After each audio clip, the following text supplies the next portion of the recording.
Welcome back to Attic Book, where we continue our deep dive into Ibn Khaldun's The Muqaddimah.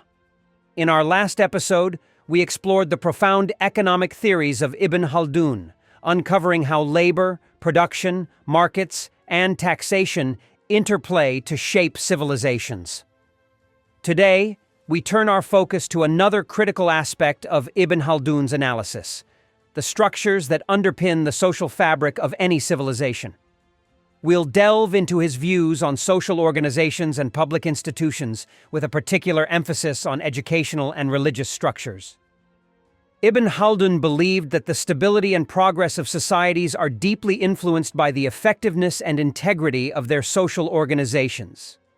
These institutions, from schools that transmit knowledge and cultural values to religious centers that provide moral guidance and social cohesion, play pivotal roles in the development and endurance of civilizations.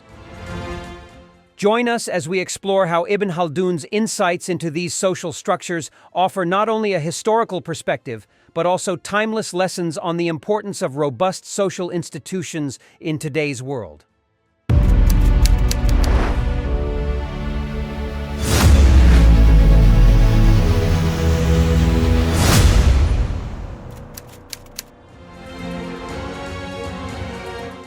Ibn Khaldun emphasizes the inherent human need for social organization as a fundamental aspect of civilization. He articulates this necessity by stating, "Social organization is necessary to the human species. Without it, the existence of human beings would be incomplete. God's desire to settle the world with human beings and to leave them as his representatives on earth would not materialize. This is the meaning of civilization, the object of the science under discussion."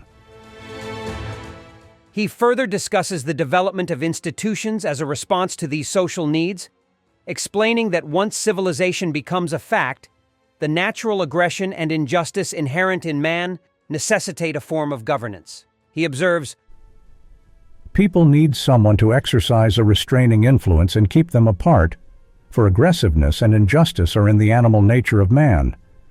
The person who exercises a restraining influence, therefore, must be one of themselves. He must dominate them and have power and authority over them, so that no one of them will be able to attack another. This is the meaning of royal authority."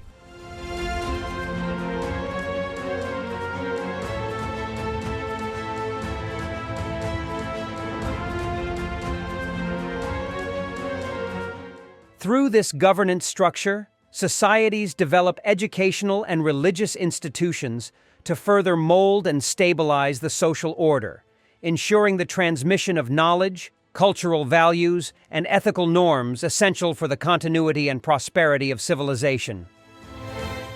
Ibn Khaldun places immense importance on education as a fundamental pillar of society. He explains, "Instructing children in the Quran is a symbol of Islam. Muslims have and practice such instruction in all their cities because it imbues the heart with a firm belief in Islam and its articles of faith, which are derived from the verses of the Quran and certain prophetic traditions."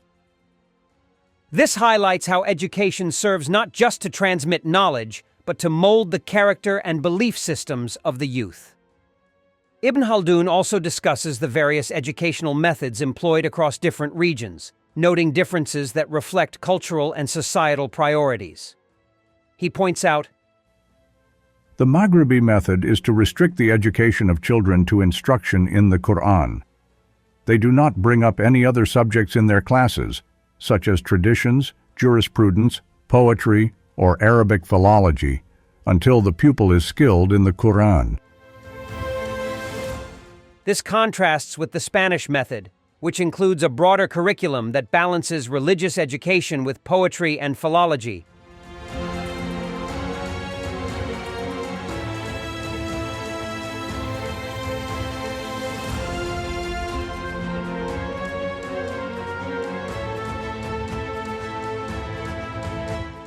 Ibn Khaldun recognized the dual role of religious institutions in society, not only as centers for spiritual guidance, but also as influential forces in political and social realms. He explains, The authority to cause the mass to act in accordance with the religious laws was possessed by the representatives of the religious law, the prophets, then by those who took their place, the caliphs, who served to protect the religion and to exercise leadership of the world.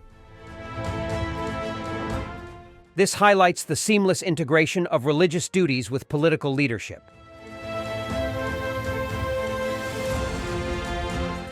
Ibn Khaldun elaborates on the necessary qualities of these leaders, stating, "The prerequisites governing the institution of the imamate are knowledge, probity, competence, and freedom of the senses and limbs from any defect that might affect judgment and action." These qualities ensure that religious leaders not only guide spiritual life, but also wield influence effectively in political and social matters.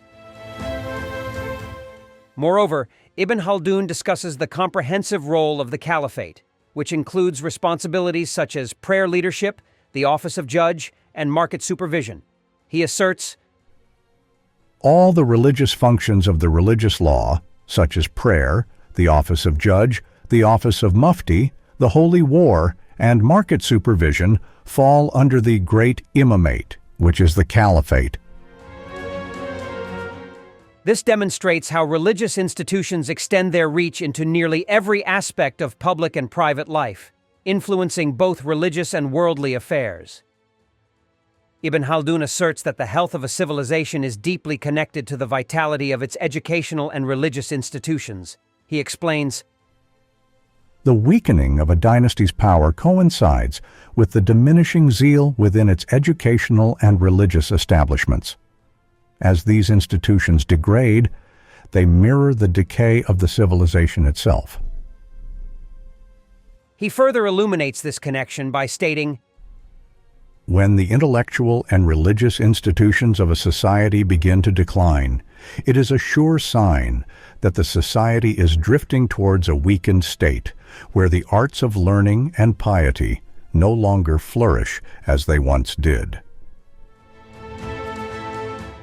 Ibn Khaldun warns of the consequences, noting, "As these foundational institutions deteriorate, the very fabric of civilization begins to unravel, leading to the eventual disintegration of its structure and the loss of its cultural and social identity." This profound insight into the symbiotic relationship between institutions and the overall health of a civilization offers a timeless lesson on the importance of nurturing and preserving the centers of learning and spiritual guidance.